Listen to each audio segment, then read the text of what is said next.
Pokémon Legends ZA is right around the corner, and it's bringing us back to Lumiose City from Pokémon X and Y. We haven't went back to see how a region progressed after the game events since we saw Kanto in Gen 2, but this time we have a whole game dedicated to it. It makes me wonder why. What makes the city so special that Gamefreak not only found the need to revisit it, but also to base a whole game around it? So, I decided to take it upon myself to come to the real-life city of Paris to find out for myself. And if we want to figure out what makes Lumiose so special, we'll have to examine and compare the real-world influences to the in-game plots and story and areas. Chapter 1. The Architecture of Lumiose. I'm starting my search here in Place de Charles de Gaulle, the true equivalent to Lumiose. You see, in-game, Lumiose has this huge radial circular shape with Lumiose Tower directly in the centre. In-game, you have the 4 avenues, the 5 plazas, and the river radiating around the centre tower. The entire city is clearly based here in the home of the Arc de Triomphe.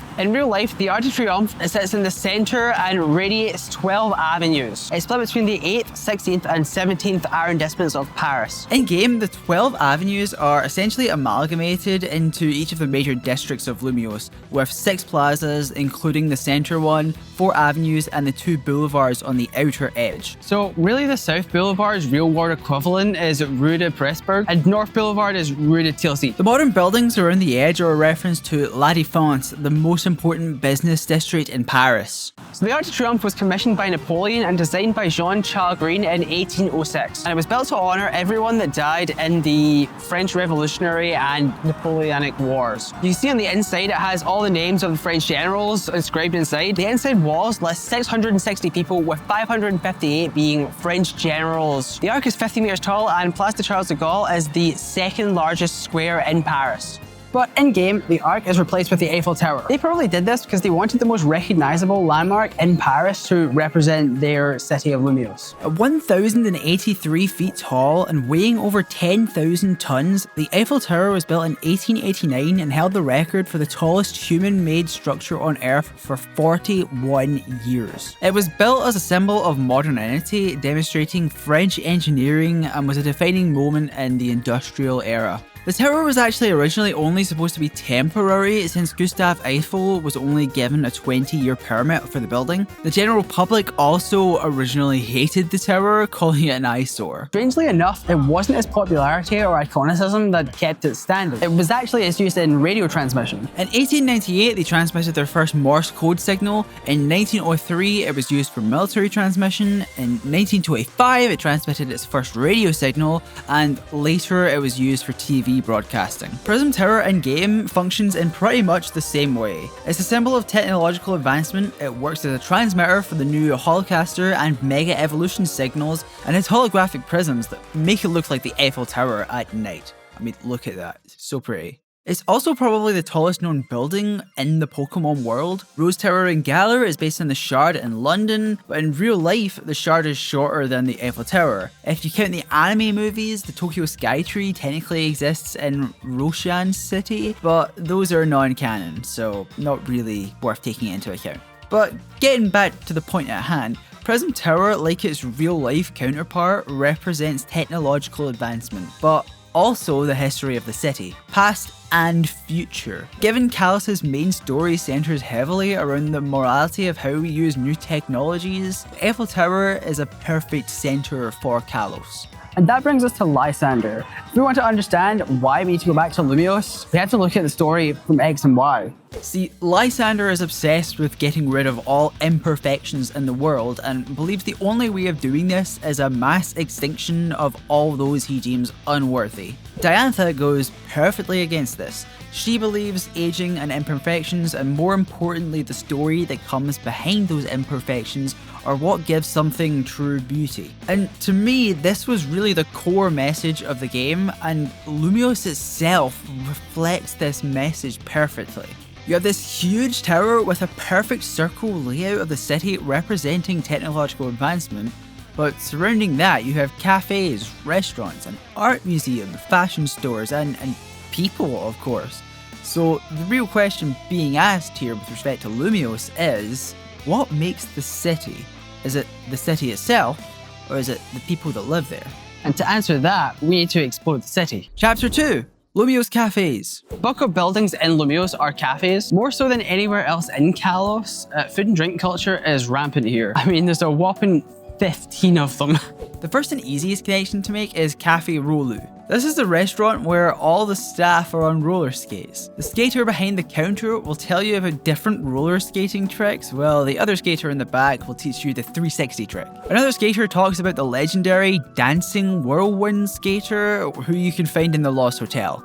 They say the purpose of the cafe is to make roller skating even more popular, but believe it or not, there's actually a famous cafe in Paris where the staff actually do serve you on roller skates. That being Annette's Diner in Disney Village outside Disneyland Paris. Despite being a Disney cafe, it's actually accessible without buying a ticket to the park, and at the time of making this, it's only available in Paris. And similarly, a bunch of Lumiose's cafes are essentially parody cafes. For example, you have Cafe Ultimo, which is an over-the-top parody of a fitness cafe. It's not really based on anything in particular, but it's a parody on cafes that specialize on extra healthy food and are marketed towards gym bros. Cafe Kizuna is also probably a parody. This is the gloomy cafe on Hibernal Avenue. You know, the one inside has a customer who says it'd be great if humans could go inside Pokeballs. Similarly, you have Cafe Batel. It's a dojo-themed bistro where people talk about Pokemon battling. This is probably a parody of sports bars or sports bistros where people go to talk about different sports. Given we know from Winden that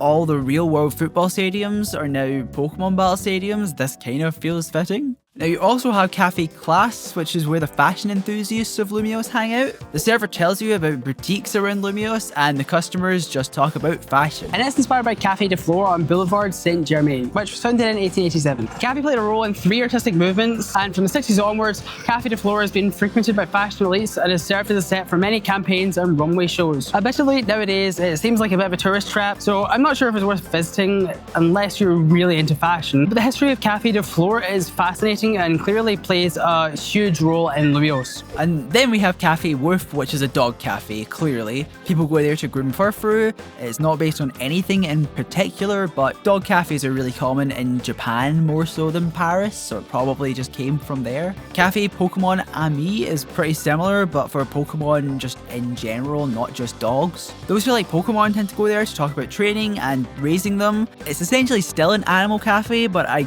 guess you could also link it to like themed cafes around like Tokyo in the real world. Probably most similar to like the Pokemon Cafe, which I went to last year. So Cafe Action is likely inspired by Café de la Gare. The original cafe at the station closed and reopened in 1972 at the current location, but over the years, many of the founding members passed away or left or retired. A shocking number of founding members of the cafe went on to become extremely famous in French cinema, comedy, or even music or philanthropy. In fact, many of the early regulars also became famous. For example, Georges Moustaki, an early regular who became a very famous musician. In-game, Cafe Action is all about trainer PR videos. Now, I don't think this was directly inspired, but just like Café de la Gare mocked the traditional theatre scene at the time, Cafe Action makes fun of the artificiality of self-promotion. Both have the underground fame arc, with people in Cafe Action expressing their dreams of being real actors. PR creation is a modern analogue to early stage performance,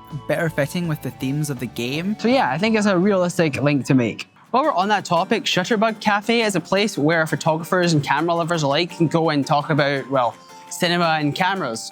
In-game, it's of course used as a way to tell the player about the in-game cinema, but in real life, I think it's probably a parody that pays homage to the amount of famous cafes and restaurants in Paris that appear in the film. We have the Renaissance Bistro, which Inglourious Basterds featured, all the way up to La Tour d'Argent, where Ratatouille was set. Cafe Introversion is here representing small, quiet cafes tucked into alleys and courtyards. You know, the niche places known for good food or coffee and their calm ambience. So, Cafe Triste is probably based on some of the left bank bohemian cafes. In-game, it starts off looking like it's going out of business, but after the manager starts telling people the player goes there, it regains its popularity. Many of those left bank bohemian restaurants faded from fame. They used to be famous for artists, writers, and philosophers dining there over the 19th and 20th centuries, but as time passed, they kind of became more of tourist destinations. There are also a couple of cafes I was kind of unsure about. I couldn't really find a real-world equivalent to. First, you have Cafe Cyclone, which has people that talk about giving money tips and includes someone who can transform into a celebrity. You also have Cafe Gallant. It's the one that has a lot of managers in it. I don't know what that could be referencing. If you have any idea for real world equivalents from Paris, let me know in the comments. Now you also have Lysander Cafe, of course. This is essentially a spy cafe, I guess. It's very integral to the main story, but I don't think it's really based on anything in particular in Paris. I guess you could point to something like Lavomatic, which is a bar hidden behind a washing machine, but I don't know. I don't know if that really connects. And finally, you also have Cafe Soleil. This is just a normal old coffee shop, with one exception. It's Diantha's favourite. It's where you meet Diantha for the first time at the start of the game, where she trades you the Mega Gardevoir right and her routes for the random Pokemon in the post-game, and well, I guess that's the only times you really get to see her in the game outside of the champion fight, so yeah. This likely isn't based on any individual place in Paris, but is more so based on just general local cafes. You know, the ones you don't really hear about, the hidden gems. This being the champion's favourite is basically saying that the best places are those you just happen to come across, and you should go look for them. Cafe Tree's story in-game, where you bring it back to popularity, might also relate to this, along with some of the other left-bank Bohemian cafes. So now that we've gone over each cafe, what was the point? Each cafe has its own identity with its own story and characters. From roller skating enthusiasts to animal cafes to camera enthusiasts, the cafes are social hubs, places where ideas and friendships are made. Each meal or drink or snack you get is subtly different even when you order the same thing from the same place. Seeing some of the real world inspirations remind you of the real people that work to create these works of art so you can enjoy eating them. Gamefreak weren't just mimicking places they saw, they were trying to recreate the charm of Paris. The messy humanness of these cafes make me think that they're here to represent human connection and creativity to contrast against Lumiose Tower's overbearing technological presence in the city. Oh, and I don't mean messy literally, by the way. The cafes were all very clean. The point is the city does the whole show don't tell thing with the whole technology theme very well here. But that doesn't answer why you might want to go back for ZA. If the cafes hint at human connection, maybe Lumiose Museum's literal art might paint a better picture of Lumiose's place in history. And maybe that can better help us understand Lumiose's future in ZA. Chapter 3. The paintings of Lumiose Museum. So, Lumiose Museum's exterior in-game looks a lot like the UNESCO headquarters. And this is the HQ of the United Nations Educational, Scientific and Cultural Organization. It was designed by 3 architects, 1 French, 1 Italian and 1 Hungarian, and it's shaped like a 3-point star. But in the anime, they based it on the Louvre, and honestly, this makes a ton more sense. It's likely the famous glass pyramid of the Louvre just didn't work with the radial design concept they had in mind for Lumiose and the game in general. And oh yeah, if you don't know what the Louvre is, it's the most famous museum in the world. Literally, by visitors, it was the #1 most visited in the world in 2024. Even if you haven't heard of the Louvre, you probably heard of its most famous painting, the Mona Lisa, which no one actually gets to see because the room is so crowded. But enough of the location. What we really care about is the paintings. Lumiose Museum is split into multiple exhibits, with different themes between the paintings in each. Now the coolest choice for the art in the museum was reusing real promo and TCG art. Is this lazy? Honestly, I would just call it smart, and not many people would even notice. And it's a cool reference for those that do. You have a collection of artwork showing places from other regions. This painting of Architecture from Johto was originally promo art from Heart Gold Soul Silver, and similarly this painting of the Sinnoh Battle Frontier was originally promo art for Platinum, and both of these were created by Midori Harada. Then you have this painting of Castelia City from Unova, which was originally promo art for Black and White done by Naoki Saito. There's also this promo art of the Unova Battle Subway from Black and White, which I couldn't find an artist for, so if you know, leave a comment down below, I will add it in the pinned.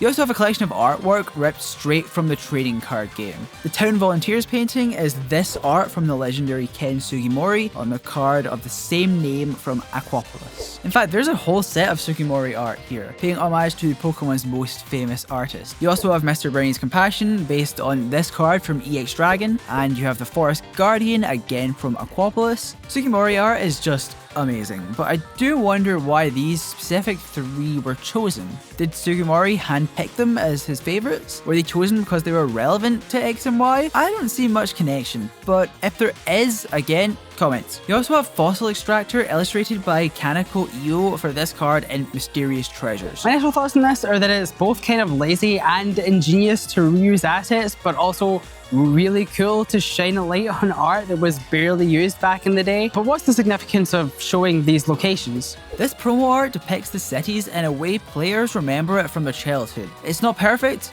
it's not how it was back in the day, it's better and represents our memory of these places than older games. There was also 2 other paintings. I'm not 100% sure what the inspiration was. Golurk in the Night seems to be generally based on French Romanticism paintings, but nothing in particular. It's quite fitting with Kalos's war lore and gives us some insight on how they might have used these Pokemon during war times. I wasn't able to find anything related to Shaman the Gratitude Pokemon, but the in-game description says this masterpiece is a moving tribute to the artist's departed mother. It's possible this artwork was original for the game and actually was a tribute to someone's mother at Gamefreak. So on the right wing, you have 4 paintings all noted. This work is part of a series depicting scenarios that inspired overseas artists while they were traveling in Kalos. This is more than likely Gamefreak telling us those 4 paintings are not based on any real world paintings and are original works inspired by those they sent to research Paris while making the game. The courtyard of the palace is based on the Gardens of Versailles, which has 221 sculptures in just the gardens alone.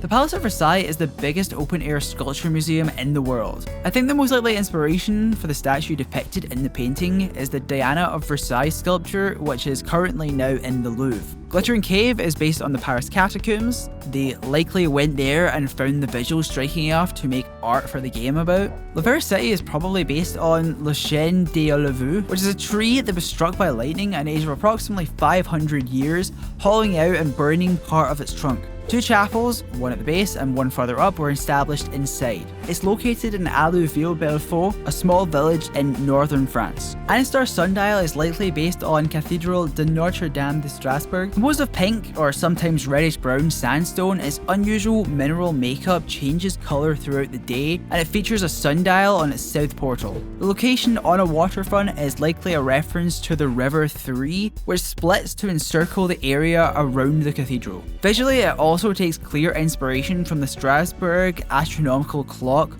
located inside the same cathedral. The next exhibit, fittingly for the story, depicts technological advancements in Kalos. They focus on the Pokeball Factory and the power plant. I'm pretty sure these are original since they relate so heavily to the story, but the power plant geographically sits where the Cruci Solar Park is in real life. We also have a sketch of a windmill. This is based on Leonardo da Vinci's red chalk cell and references his actual windmill design from the Madrid Codices 2. The description is also fairly accurate to him, saying the artist was a well-known polymath with knowledge of painting, architecture, and civil engineering. So, while we don't know if a man in Mew is based on anything specifically, the Esper standing in front of it says Degas, clearly referencing the famous French painter Edgar Degas. Degas did a lot of portraits early on, but his psychologically intense depictions of people weren't always flattering, and so he became less desirable for portraits for people wanting to be idolized later. That said, it wasn't uncommon for those who commissioned portraits to add important figures with them to make them look more important, specifically in the Renaissance and Baroque periods. The Sea of Kalos is likely based on Gustave Courbet due to Coumarin City being based on Le Havre, who painted Normandy and, as the game tells us, was a pioneer in realism. Farmers and Pokemon seems to be loosely based on the work of Jean-François Millet and Jules Breton, who were early pioneers in naturalism. And finally, a castle in Kalos looks like it could be based on landscape paintings by Hubert Robert, specifically Castle in Ruins on a Shore. This isn't of the Palace of Versailles like Parfum Palace in game is based on, but the style and time period fits. Ironically, none of these painters feature works in the Louvre, but they make sense being here as famous French artists. I think there's a ton of irony in depicting technological development using art. You take the most human thing possible, flaws and all, and you just depict the least human thing possible. Lysander wants to remove imperfections, but technology itself is documented in a form that includes all those imperfections, doing so using classical painting styles is really ironic. I think he kind of proves him as a hypocrite underhandedly, and I kind of love that. You also have the king, the Pokemon, and the key. This was likely inspired by the coronation of Napoleon by Jacques-Louis David, a French painting showing the coronation of Napoleon's wife Josephine as empress. This was actually originally intended to depict Napoleon crooning himself with the Pope watching. Napoleon actually required a bunch of changes that were not historically accurate, again showing this theme of perfectionism. If it's not historically accurate, is it imperfect? Do these changes remove imperfections that were present at the time to perfect it? It really depicts the core theme of the game very well. Honestly, it's kind of relevant with the whole AI debate nowadays. Does AI upscaling or FrameGen remove imperfections, or were the imperfections the intention, and hence perfecting the art is actually ruining it? AZ's towering central presence is similar to Napoleon here though. The painting in-game omits a lot of the controversial parts of the real-life version, and this one is on display in the Louvre today, so it actually makes sense being the big post-game reveal in Lumiose Museum. So why exactly have we sat and gone over all these paintings? Could it be that Legends ZA is going back to Lumiose to remind us of this imperfect beauty that only human hands can truly create? Maybe the city's future relies more on preserving these human imperfections than on chasing technological ideals like the technology exhibit implies. ZA from the trailer is said to have technologically progressed since X and Y, but also now has large sections of the city solely dedicated to Pokemon with overgrown plants everywhere. I think this tells us for certain this is a major theme coming up. To be sure, we might need to explore further into Lumiose's real-life counterparts. Chapter 4. Lumiose Style. Every time you use the Lumi Cab, the Go-Go Shuffle, visit a restaurant, buy certain items, or even more, you earn something called Style Points. And what do these actually do? The more style you have, the more people will appear in the city's cafes, as well as some other places. You also get discounts in shops and gain access to new restaurants and services. This here is the list of methods that let you gain points in-game. To fully understand why the system is built like this, I'm going to try and earn as many style points as possible by completing similar tasks in real life. The goal is to get 25 IRL style points, since 25 is when the meal discounts start in game. Maybe they'll even give me a discount in real life.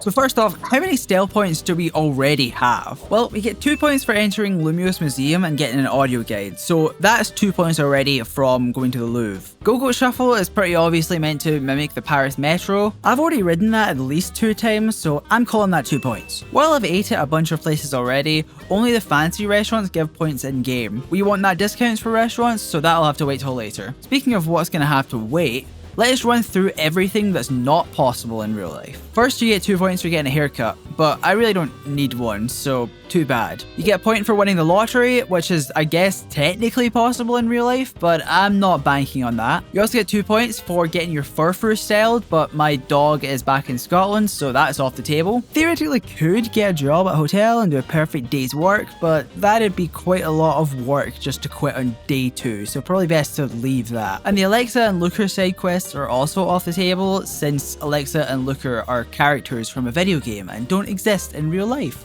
So what can we do? Well, let's start with some of the quick and easy ones. We get 1 point for taking a cab, easy.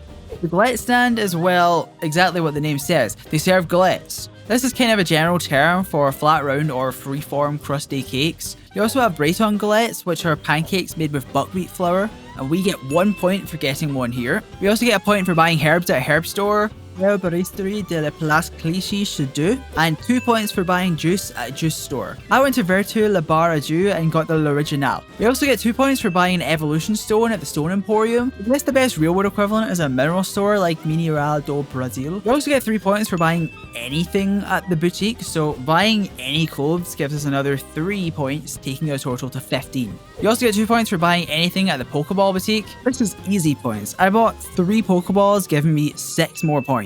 And while I'm here, I may as well test the team at the Pokemon Battle Institute. Yeah, GoFest was definitely the best real world equivalent to that. 3 more points. We need 2 more points, so what does that leave? Taking the train gives us an easy point. Wait, but only from Lumiose to Kilowood? Okay, well, Kilowood is based on Lyon, which is a 2 hours each way train. Oh well, I guess I'll do it. And that leaves creating a PR video. Well, that's pretty high effort for 1 point, but oh well, I guess this is the last point we need, so let's do it.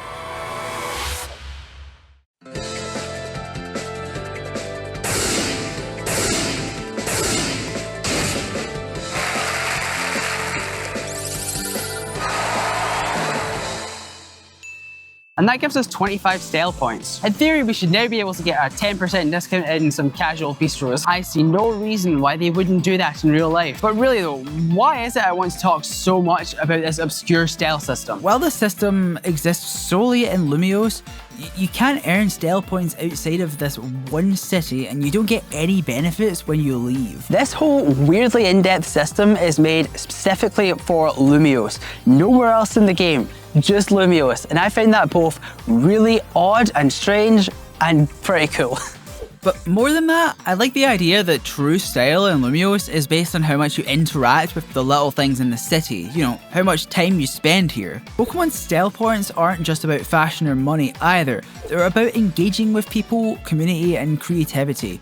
When you really look at it, style maybe isn't even the right word. It's more about engaging with the culture and people of Lumiose. The more you engage with that culture and learn what it means to live there, the more the people there will respect you. To me, this says true style isn't based on how you look per se, it's based on how you act and what you do. I think that's a pretty good lesson to push in general traveling to new places. Try and learn a bit about the culture. If you're visiting for a week, try and look up some basic phrases in their language. Also look up some common cultural differences so you can avoid accidentally annoying the locals by being accidentally rude. But back to that restaurant discount, Chapter 5, the Restaurants of Lumiose. Lumiose has a total of 4 proper restaurants: Le Na, Le Ye, Le Wow and Sushi High Roller. So Restaurant Le Na has a Japanese name which directly translates to Restaurant de OK. And then Le Ye similarly has a Japanese name, Ristorante Second Rate. Then Le Wow is Restaurant de Perfection and Sushi High Roller is Rolling Dreamer. When you go for a meal, you do this little mini game where you're challenged to battles and have to win in a certain number of turns for the meal to turn out perfect. This seems to essentially be a parody on how restaurants are ranked in real life, since the Michelin guide actually comes from France. So really, Le Na is your average casual bistro. Le Ye is a restaurant which is fancier than a bistro, but probably has no Michelin stars. Le Wow is probably like haute cuisine restaurants, more than likely with 1 Michelin star, and Sushi High Roller is your 2 or 3 star Michelin restaurants that are extremely hard to get reservations for and cost an arm and a leg. In France, dining is pretty different from what you might expect in most English-speaking countries. So typically the French see eating out as like a relaxing break, and as such, service is by design going to be pretty slow because people don't want to rush. When you visit a restaurant, you're the guest in their home and they're in charge. They aren't reliant on tips, and as such, if you're rude to them, they're perfectly okay to be just as rude back. These channels on screen right now were pretty helpful for me learning a little bit about the culture before actually coming here, so if you're coming anytime soon, it might help you too. This whole Michelin guide gag, I think, is pretty much mocking Michelin star rankings. It makes fun of our obsession with perfection, prestige, and awards. Sushi High Roller being extraordinarily difficult to actually make any money on the battles is kind of a funny jab at high-end Michelin restaurants and how much of a waste of money they can be. But really, no matter which one you go to, you get a carefully curated meal. Even Le Na has you trying to win a certain number of turns to make the perfect meal. And that tells you in itself that that cheap meal can be just as perfect as the one you get from the high-end place. The reality is that even food is art, and trying to rank creativity with metrics like the Michelin guide never really conveys what you might actually think of it. And that takes us to the real reason Legends ZA has to go back to Lumiose. Chapter 6, the real reason. Art and creativity cannot be judged based on perfection and prestige, because the true value of that art is the story behind it, the human story. Think about it. What is the one thing that ties together every single place we visited in the real life Lumiose? Paris, and by extension, Lumiose's architecture is made by real people, and every element of that architecture is dictated by humans, imperfections and all. Is architecture art? Well, yeah, of course. But what separates these soulless modern skyscrapers from your Eiffel Towers or your Arc de Triomphe? It is those little imperfections. The human stories that come with them are the art. The Cafes of Lumiose are not just serving nice looking desserts made by talented artists. I mean, they are, but it's more than that. Those cafes in game represent the community, the stories told around the city. The more style you gain, the more people show up in the cafes, and the larger these communities grow. As is pretty elegantly put by Cafe de la Gare throwing food in people's faces, the art in these cafes are the experiences people actually have there, not the food. I mean, paintings are literally filled with imperfections by design because that is what actually makes them interesting. Some of the greatest works are not perfect depictions of history, like the coronation of Napoleon, and those are particularly interesting to this day because we can discuss those inaccuracies or imperfections and their role in history. I really hope I don't have to spell out why style contains human imperfection too. The point is that the game goes out of its way to prove Lysander's point wrong with literally every little element of Lumiose. But more importantly, what is it in today's age that really shows X and Y's message didn't cut through at the time? We already touched on it previously, but I honestly think the whole AI art debate is the main reason Gamefreak felt the need to return here. The timeline matches up pretty perfectly between when ZA would have started its pre-development phase and when the AI craze really began.